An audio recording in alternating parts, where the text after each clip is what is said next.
आज 21 अक्टूबर को current affair से कौन कौन से महत्वपूर्ण प्रश्न बनेंगे, आज हम उनके बारे में चर्चा करेंगे। आज चर्चा करते हैं प्यारे मित्र। देखिए, विश्व सांख्यिकी दिवस 20 अक्टूबर को मनाया गया। कल था 20 अक्टूबर को बनाया गया विश्व सांख्यिकी दिवस। अब इससे कौन से इंपॉर्टेंट प्रश्न बनेंगे, तो पहला तो प्रश्न यही बनेगा, विश्व सांख्यिकी दिवस कब मनाया जाता है, तो 20 अक्टूबर को मनाया जाता है। क्यों मनाया जाता है, आइए उन कारणों के ऊपर चर्चा करें।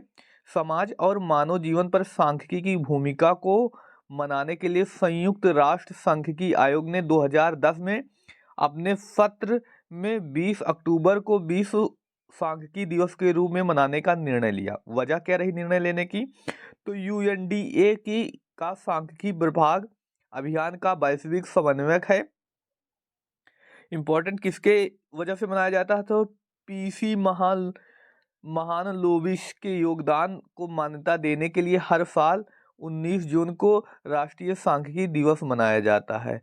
29 जून को क्या किया जाता है प्यारे मित्र, राष्ट्रीय सांख्यिकी दिवस मनाया जाता है। अब दो प्रश्न यहाँ से हमने कवर किए। एक तो पूछ सकता है, कंफ्यूजन बिल्कुल होगी यहाँ पे, तो आप इसको ध्यान रखिएगा। विश्व सांख्यिकी दिवस याद रखिएगा 20 अक्टूबर को।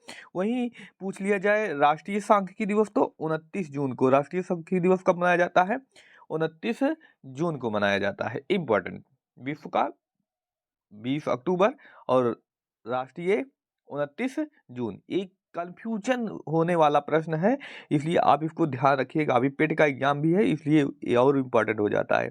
29 जून और 20 अक्टूबर दोनों याद रखिएगा। 20 अक्टूबर को विश्व का, 29 जून को राष्ट्रीय वाला, ये इम्पोर्टेंट बनता है। अगली बात करें अगले प्रश्न पर। देखिए, जो आईसीएमआर ने हिमाचल के दुर्गम इलाकों में ड्रोन के जरिए दवाएं पहुंचाई। अब इम्पोर्टेंट ये क्यों बन जाता है, देखिए, जहां पर विश्व के सभी देश ड्रोन से एक दूसरे पर हमला करने के देख रहे हैं। आप देखेंगे कि रूस यूक्रेन का युद्ध चला, इजराइल पे जो अटैक हुआ, वहां ड्रोन का क्या किया जा रहा है, युद्ध। वहीं भारत इस ड्रोन का प्रयोग किस लिए, लोगों के जन कल्याण कल्याण के लिए कर रहा है। अब इससे कितना फायदा होता है, देखिए, दुर्गम इलाके होते हैं, दुर्गम इलाकों में क्या होता है कि दवाओं को उतनी सुगमता से नहीं पहुंचाया जा सकता, टाइम लगता है। लेकिन ड्रोन के माध्यम से क्या मतलब, ड्रोन के माध्यम से आसानी से पहुंचाया जा सकता है। तो आईसीएमआर ने 19 अक्टूबर को पहली बार ड्रोन का उपयोग करके लाहौर और स्पीति जिले, यानी लाहौर के आसपास जिले 20 किलोमीटर तक आवश्यक दवाओं को 100 से अधिक इकाइयों में सफलतापूर्वक पहुंचाया। यात्रा के समय को 120 मिनट से घटकर 26 मिनट कर दिया, यानी जो दवा 2 घंटे में पहुंचनी चाहिए थी, उसको 26 मिनट में पहुंचा दिया। तो देखिए, भारत इसमें कितना आगे है ड्रोन का। देखिए, भारत ने बता दिया, एक सिक्के के दो पहलू होते हैं, बस यूज करना उसके आना चाहिए। कहीं जहां भी ड्रोन का उपयोग लड़ाई में कर रही है, वहीं भारत ड्रोन का उपयोग जन कल्याण में कर रहा है।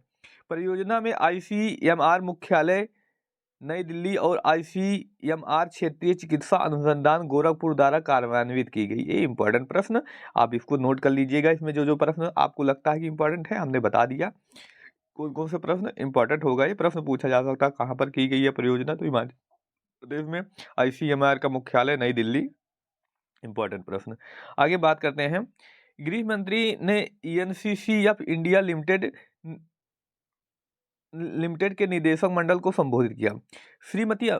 श्री अमित शाह ने नई दिल्ली में national cooperative consumer federation of India limited NCCF के निदेशक मंडल को संबोधित किया, और जो गृह मंत्री और सहकारिता मंत्री हैं। एनसीसीएफ के प्रधानमंत्री नरेंद्र मोदी सहकार से समृद्धि के दृष्टिकोण को पूरा करने में महत्वपूर्ण भूमिका निभा रहा है।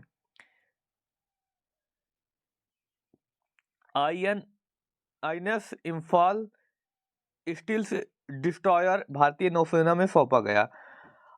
आईएनएस इम्फाल प्रोजेक्ट 15B तीसरा क्लाइड ग्लाइडेंस स्टील्स डिस्ट्रॉयर है।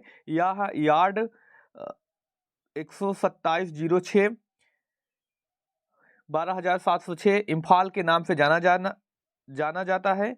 मझगांव डॉक शिपबिल्डर्स लिमिटेड ने इसका निर्माण किया। अब आईएनएस इम्फाल भारतीय नौसेना में सौंपा गया है। ये कौन बनाता है, तो Mazagon Dock Shipbuilders Limited इसको निर्माण किया है। इसको किस नाम से जाना जाएगा? 12,700 इम्फाल के नाम से जाना जाएगा। और प्रोजेक्ट 15B को नाम दिया गया है। ये तीसरा है, अभी तक 2 सौंपे जा चुके हैं। जहाज का निर्माण स्वदेशी स्टील DMR 249A का उपयोग करके किया गया है। यह भारत में निर्मित सबसे बड़े विध्वंसक जहाजों में से एक है। इसकी कुल लंबाई 164 मीटर और 75 टन से अधिक विस्थापन है। तो ये थे आज के महत्वपूर्ण प्रश्न जो आपके कॉम्पिटिटिव एग्जाम के लिए इंपॉर्टेंट थे प्यारे मित्र। और ऐसे ही और प्रश्नों के लिए आप हमारे चैनल को सब्सक्राइब कर लीजिए और नोटिफिकेशन बेल को ऑन कर लीजिए। धन्यवाद।